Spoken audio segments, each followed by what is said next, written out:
Success doesn't happens by a chance, it's happen by a discipline. പ്രധാനപ്പെട്ട ഒരു കോട്ടാണ്. നമ്മളിപ്പോൾ മനസ്സിലാക്കേണ്ടത് വളരെ സക്സസ്ഫുൾ ആയിട്ടുള്ള ആളുകളും അല്ലാത്ത ആളുകളെയും നിങ്ങൾ ഒന്ന് കമ്പയർ ചെയ്യുക. എല്ലാ ആളുകൾക്കും സ്വപ്നങ്ങളുണ്ട്, പക്ഷെ വളരെ കുറച്ച് ആളുകൾക്ക് മാത്രം ആ സ്വപ്നങ്ങൾ അച്ചീവ് ചെയ്യാൻ സാധിക്കുന്നുള്ളൂ. അതിന്റെ പ്രധാനപ്പെട്ട കാര്യം എന്ന് പറയുന്നത് അവർ ഡെയിലി എടുക്കുന്ന ആക്ഷൻസുകൾ ഡിഫറെൻ്റ് ആണ്. എന്താണ് ഡിസിപ്ലിൻ എന്ന് പറയുന്നത്? നിങ്ങളുടെ സ്വപ്നങ്ങൾക്ക് വേണ്ടി ഡെയിലി ആക്ഷൻ എടുക്കുന്നതിന് നമുക്ക് വളരെ സിമ്പിൾ ആയിട്ട് ഡിസിപ്ലിൻ എന്ന് പറയാൻ സാധിക്കും. ഡിസിപ്ലിൻ എന്ന് പറയുന്നത് നിങ്ങൾ ചെയ്യാനുള്ള കാര്യം മറ്റാരും നിങ്ങൾക്ക് നോക്കാനില്ലാത്തപ്പോൾ നിങ്ങൾ ചെയ്യാൻ തയ്യാറാവുമ്പോഴാണ്.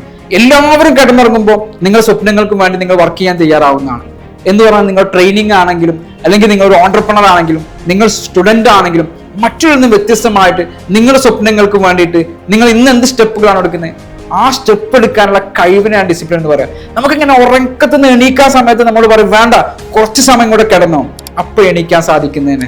വർക്കൗട്ട് ചെയ്യാനും വേണ്ടി പോകാൻ തയ്യാറാകുമ്പോൾ വേണ്ട എന്ന് നിങ്ങളെ മൈൻഡ് പറയും. നിങ്ങളെ മൈൻഡ് എപ്പോഴൊക്കെ നോ പറയുന്നുണ്ടോ അതിനെ നിങ്ങൾക്ക് റിജക്ട് ചെയ്ത് ഒരു എസ് എന്ന് പറയുന്ന വിൽ പവർ ഉണ്ടാക്കിയെടുക്കുമ്പോൾ നമുക്കൊരു ഡിസിപ്ലിൻഡ് പേഴ്സൺ ആണെന്ന് നമ്മൾ പറയാൻ സാധിക്കും.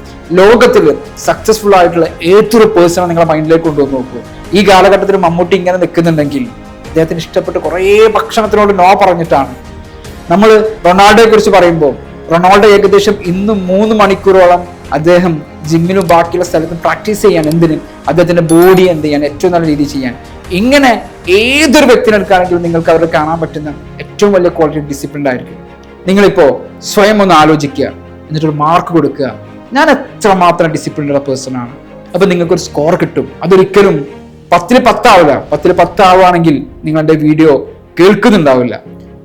ആ മാർക്ക് 5 ആണെങ്കിൽ അതിനെ 5.5 ആക്കാൻ ഞാൻ എന്ത് ചെയ്യണം, അടുത്ത മാസം കുറച്ചും കൂടെ കൂട്ടാൻ ഞാൻ എന്ത് ചെയ്യണം? ഒരൊറ്റ കാര്യമാണ് ചെയ്യാനുണ്ടാവുക, നിങ്ങൾ എടുക്കുന്ന ആക്ഷൻസ് കൂട്ടിക്കൊണ്ടിരിക്കുക. കൂടുതൽ ഡിസിപ്ലിനുള്ള വ്യക്തി അതനുസരിച്ച് നിങ്ങൾക്ക് കൂടുതൽ വലിയ സക്സസ് ഉണ്ടാവും. അങ്ങനെ വളരെ സക്സസ്ഫുൾ പേഴ്സണായി നിങ്ങൾക്ക് മാറാൻ സാധിക്കട്ടെ.